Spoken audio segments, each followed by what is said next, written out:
శ్రా, నువ్వు ఏంటి ఇక్కడ ఉన్నావు? ఏం లేదే. ఈ టైంలో నువ్వు హాస్టల్లో కదా ఉండాలి. నేను హాస్టల్ ఫీజు పే చేయలేదు. మా వార్డెన్ ఏమో పెద్ద గయ్యాలది, అది హాస్టల్లోనే ఉంది. ఇంకో అర్ధగంట ఆగితే వెళ్ళిపోయింది, అప్పుడు వెళ్తా హాస్టల్కి. అదేంటి ఇంకా హాస్టల్ ఫీజు పే చేయలేదా? ఇంట్లో వాళ్ళు ఇచ్చిన మనీ ట్యూషన్ ఫీజుకే సరిపోతుంది. నేను ఏమన్నా జాబ్ చేస్తున్నానా హాస్టల్ ఫీజు కూడా పే చేయడానికి? అయితే నీకు ఏదో ఒక సైడ్ ఇన్కమ్ కావాలన్నమాట. ఆ, అవును. నా దగ్గర ఒక మంచి ఐడియా ఉంది. అది గోల్డ్ హబ్.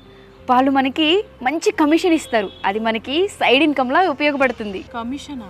మనకి తెలిసిన వాళ్ళు ఎవరైనా గోల్డ్ తాకట్టు పెట్టి దాన్ని విడిపించలేక బాధపడుతూ ఉంటారు కదా, ఆ ఇన్ఫర్మేషన్ తీసుకెళ్లి గోల్డ్ హబ్ వాళ్ళకి ఇస్తే వాళ్ళు ఆ తాకట్టులో ఉన్న బంగారాన్ని విడిపించి అదే రోజు ఆన్లైన్ ధరకి కొంటారు.